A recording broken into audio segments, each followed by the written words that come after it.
regarde bien, c'est ça, il n'y a pas vraiment de nom spécial pour ça, mais c'est l'effet du lierre qui s'est entortillé, qui s'est entouré autour du morceau de noisetier et qui est resté à sa place comme ça, et qui à la longue, le noisetier forcément lui il a voulu pousser, et avec le lierre il n'a pas pu pousser à l'endroit où il y avait le lierre. Du coup il a poussé par dessus ou à côté. Donc comme là on voit la marque où il y avait le lierre, là on voit la marque, et ça aurait vraiment pu pousser beaucoup plus que ça. On en a deux, on a celui-là et puis celui-là qui est un peu plus prononcé là dans le bas et qui monte, qui est un peu plus long. Donc c'est vraiment joli. J'ai fait une lampe, un pied de lampe avec ça. C'est vraiment sympa comme excroissance, on va dire. Donc maintenant je vais vous montrer ce que c'est qu'un frottis. Donc c'est l'effet des chevreuils, des cerfs ou d'autres animaux qui passent souvent à la même place, ce qui fait que leur corps frotte sur l'arbre. Ou pour les cerfs et les chevreuils, c'est quand ils se frottent contre l'arbre pour enlever leur bois. Donc je vais vous montrer.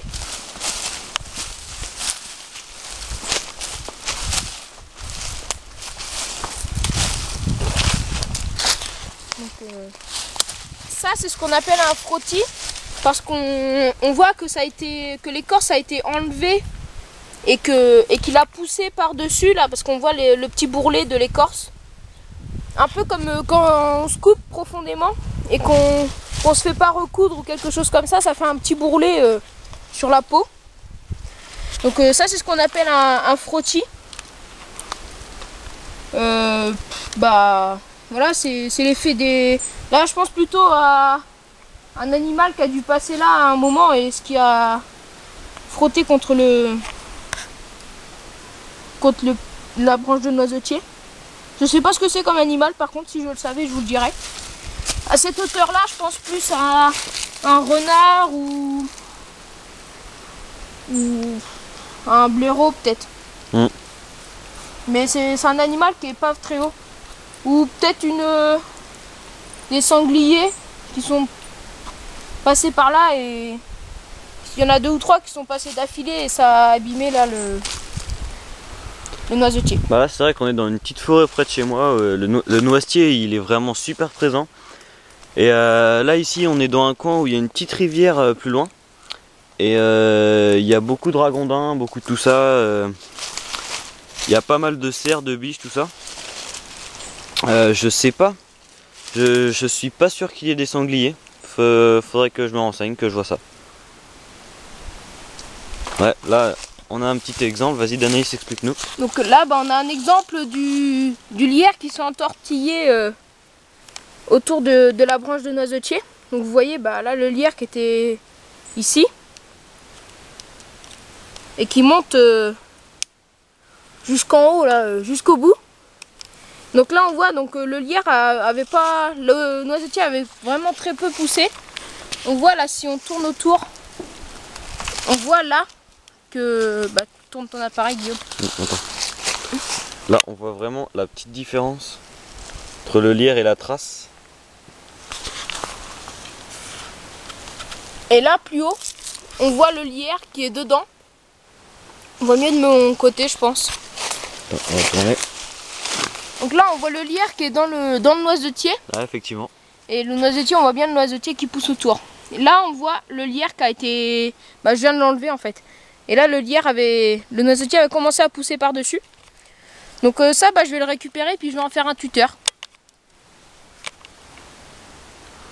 Bon voilà, Danaïs est en train de récupérer sa branche pour en faire un tuteur. Donc là j'en profite pour continuer de filmer un petit peu. Donc là on a fait cette petite parenthèse là pour vous montrer les différentes excroissances qu'il y a au niveau des arbres. Là c'est pas vraiment une excroissance parce que ça a été provoqué par une autre plante, donc le lierre. Donc voilà, on fera sûrement d'autres petites parenthèses dans nos prochaines vidéos. Mais je trouve que c'est toujours bien d'expliquer 2-3 trucs. Pour certains c'est tout à fait logique, alors que pour d'autres pas du tout. Et voilà, moi je trouve ça sympa d'apprendre des choses aux gens, même s'il y en a quelques-uns qui ne s'intéressent pas forcément. On essaye de donner un peu de nous-mêmes et voilà. Donc là où on est situé, il y a pas mal de boulot. Donc là il y a un boulot qui est tombé. Donc avec Danaïs, on va sûrement venir récupérer l'écorce, parce que l'écorce de bouleau ça s'enflamme très vite. Enfin ça prend très bien, et en fait c'est une flamme qui dure longtemps. Donc je pense qu'on va récupérer tout ça. Donc il y en a un là qui est à mon avis pas trop vieux. Par contre il y en a un autre là-bas sur lequel on vous a présenté le couteau, qui lui a l'air un peu plus vieux, il est tout pourri. Il s'est cassé là-bas au bout, donc lui on va pas y toucher. Donc on reprend Danaïs. Donc j'ai rejoint Guillaume. Donc ça c'est un morceau de lierre qui s'était mis autour d'une branche de la branche de noisetier que j'étais en train de découper. On voit vraiment le lierre qui Tiens, vas-y, rapproche-le de ton t-shirt, je vais faire un petit zoom. Juste pour qu'on voit bien la forme. Vous voyez le lierre, on voit vraiment la forme arrondie, il s'est vraiment entortillé autour du bout de bois. Et on peut encore apercevoir les traces sur le bout de bois. Donc ça je vais le récupérer pour en faire un tuteur. Donc là il y a encore du lierre autour. Je vais essayer de l'enlever sans trop le casser parce qu'il est pas mal sec. Bon c'est mort de toute manière. Mais là il est trop... Le noisetier a vraiment beaucoup poussé dessus. Donc moi j'ai toujours trouvé ça joli parce que ça fait une petite forme sur le noisetier. Et là on voit au bout que là en fait il y avait deux branches qui se suivaient là. Là on voit la marche des deux branches de lierre qui se suivaient et qui montaient vraiment jusqu'en haut quoi. Donc là je vais le couper à peu près à ce niveau là. Puisque on va faire en sorte qu'il rentre dans mon sac. Et je vais en laisser un morceau à Guillaume pour qu'il fasse des tuteurs aussi. Là on vient d'apercevoir vraiment quelque chose de magnifique. Danaïs est partie chercher sa scie, on va récupérer ça tout de suite. Le lierre là a vraiment pris possession de l'arbre. Il est vraiment... Ah, c'est vraiment joli là. De toute manière il allait mourir d'ici peu l'arbre. Ouais. Donc là Danaïs vient de couper le lierre. Sinon je le coupe... On voit la trace, donc là il coupe l'arbre. Enfin, le petit arbre qui est quand même bien mal en point. De toute façon il n'aurait pas vécu longtemps avec ça. Ça c'est vraiment très joli. C'est vraiment quelque chose de donc là, vraiment joli. Je vais le laisser à Guillaume pour qu'il le garde parce qu'on voit vraiment la différence entre le... C'était un frêne. Oui, un frêne. Ouais, je pense que c'était un frêne. Ou c'était peut-être un hêtre. T'es sûr? Parce que ici il y a du hêtre. Parce que les frênes... Enfin, je pense plus à un hêtre qu'à un frêne, mais... Regarde en fonction des feuilles. Je le vois pas parce que les feuilles sont trop petites là. Là il y a des grosses feuilles. Donc je vous l'avais déjà dit dans une autre vidéo. Je crois que c'était la vidéo de la X3 ou de la 75, je sais plus. Je vous redirai ça. Vous l'avez dit que le charme d'Adam c'est d'être à poil. Hein. Parce que le charme, il a des petites dents sur les feuilles. Quand on regarde les feuilles, c'est des petites dents. Donc là, il n'y en a pas là. Ça doit être un hêtre parce qu'il n'y a pas de petites dents. Et le charme d'Adam, c'est d'être à poil. Parce que le hêtre, sur ses feuilles, il y a des petits poils sur le bord des feuilles. Et là aussi, on a encore un... Ah, on en a encore un autre. Ça a l'air vachement fréquent dans le coin en fait. Bah ici, ouais, il y en a pas mal parce que il y a du lierre qui s'entortille autour des arbres. Donc ça donne des trucs comme ça qui sont vraiment très jolis. Mais il faut les laisser parce que dans quelques années, ça sera encore plus gros et plus joli. Ouais. Si on en voit un plus gros, on vous redit ça.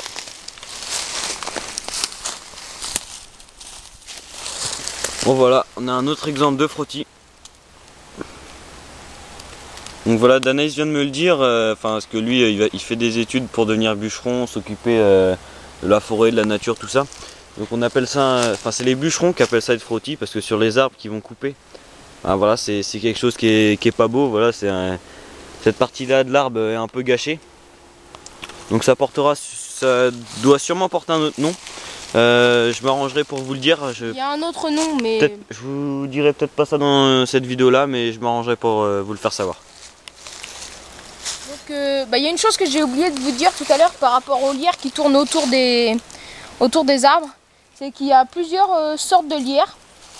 Donc il y a celui-ci là avec les feuilles qui sont comme ça là. Je sais pas trop comment dire. Qui lui il s'entortille pas autour, il va faire un amas et il va monter tout droit. Il va tourner un petit peu mais il va vraiment pas aller loin. Et quand l'arbre va pousser, lui il va se détendre, il va s'écarter, il va pas rester vraiment collé là où il est. Donc ça va pas gêner l'arbre quand il va pousser. Mais sur les autres, l'autre lierre qui tourne autour, lui il va plus gêner l'arbre quand il pousse. Mais c'est vraiment... je trouve ça vraiment joli moi quand il y a l'arbre qui a des formes comme ça. Qui est entortillé, ouais, c'est vraiment sympa. Bon, on va avancer un petit peu, on va découvrir tout ça et on va voir. Guillaume il fait son petit cascadeur là. Donc c'est un arbre qui est tombé il n'y a pas longtemps parce que... Ah, il a pas l'air bien vieux. Parce que il n'est pas vieux. Puis il y a encore tous les corps dessus. Alors qu'on voit vraiment que là, juste à côté là, donc là c'est celui-là, c'est sur celui Guillaume il est dessus. Et l'autre là à côté il est vraiment beaucoup plus vieux parce que... Celle-là on voit vraiment que l'écorce se détache. L'écorce il se détache. Là on voit un bout d'écorce. Enfin bref voilà quoi. Donc le morceau là qui est plus vieux, en fait il vient de cet arbre là. Parce qu'on voit vraiment là où c'est cassé là. Et on voit là-haut, plus haut là. Bon, sur la vidéo on voit pas trop mais on voit que c'est l'arbre qui était cassé, qui s'est cassé entre les deux là. En fait. Donc voilà, donc Guillaume s'amuse, il monte là. Je trouve ça vachement original que les deux arbres soient tombés entre ces deux là. En fait celui-là là, il est vraiment tombé de là-bas. C'est à 3 mètres, 4 mètres. Et il y a celui-là qui est tombé là dessus en fait. Il est tombé comme ça et il s'est coincé. Donc ouais, Guillaume il continue. Faudrait pas qu'il tombe, ce serait dommage. Je serais obligé de le ramener. Donc enfin bref, normalement il devrait pas tomber. Mais bon...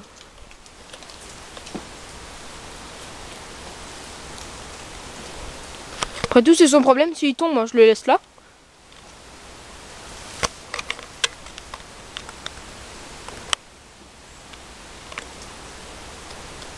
Maintenant il va se mettre à descendre par là-bas. Tombe pas. Bon je le rejoins et puis je reprends la vidéo quand je serai arrivé en haut. Salut à tous. Bon je suis enfin arrivé en haut.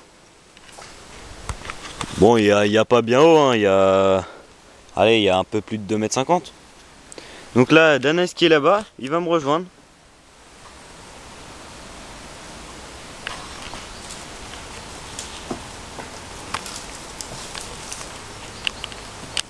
Donc moi je monte dans les arbres depuis que je suis vraiment tout petit. Rarement sur des arbres tombés comme ça, par contre. Faut pas tomber. De toute façon la grimpette c'est notre truc, nous on est dans la nature depuis qu'on est gamin.